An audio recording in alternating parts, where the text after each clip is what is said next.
about it. Yeah. So waking up to the signals that God sends us. Taking advantage and understanding the message and not just ignoring it. Because he's going to keep knocking and knocking. He's going to come shake your bed. That's when bad things happen. When we don't listen to the messages that God sends us.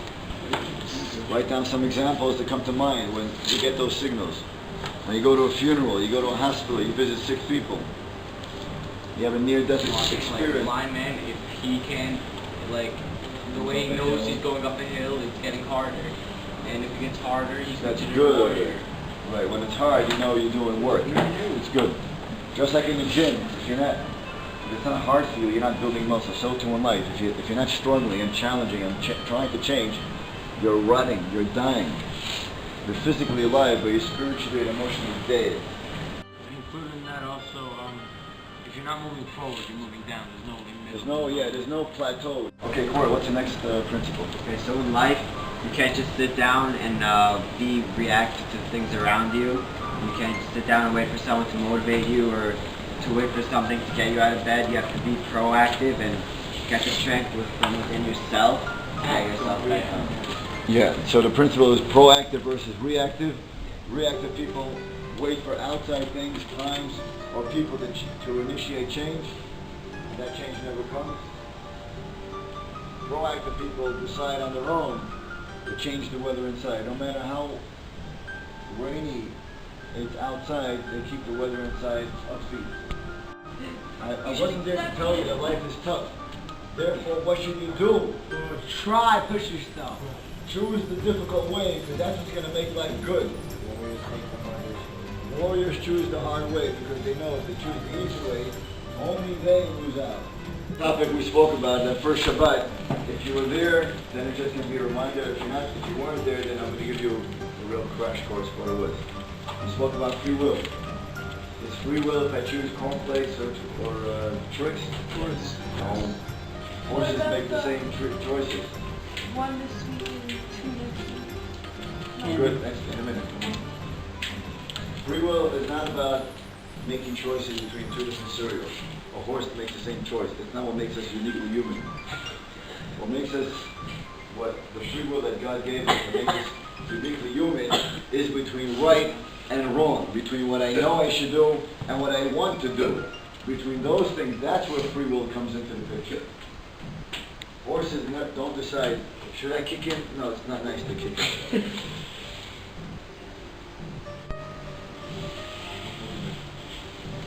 Very few people even get to the point where they can start to use their free will.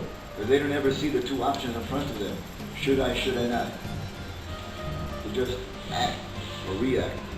Our two of the free will discussion was, do you really have, with your natural physical abilities and your personality, do you have the ability to overcome your negative desires, physical desires? The answer to that is no. You need God. But does that mean I can lay back and not do anything? No. No, I need to try as hard as I can. I need to climb the ladder. But who's going to get me over the top? God. So what should be the prayer of a person that's in a test, in a tough spot? What should be his prayer to God? Help him along. I can't do this. I'm going to try as hard as I can. I need your Please, help. God, do for me what I cannot do for myself. Write that down. Please, God, do for me what I cannot do for myself. Without this recognition, you'll never pass the test. Because you're still stuck up in your ego. I can. I cannot. I can do the work, but the real success comes from God. Of character, do what's right, even when people around you are doing wrong. There's always that kid in school that everyone makes fun of. Are you going to go with the flow and make fun of him and make his life miserable? Are you going to be a decent, strong person and stand to automatically do the right thing? It's like going through bushes, when you have to make a path. So the more times you walk through that trail, the more clear the trail becomes, and the easier it is to go down that trail. And Shabbat is celebrating that union, that closeness between us and God. That's why when you have a beloved, you do the beloved's will even before you understand. At the same time, You would like to understand because you want to know her and you love her and get close to her.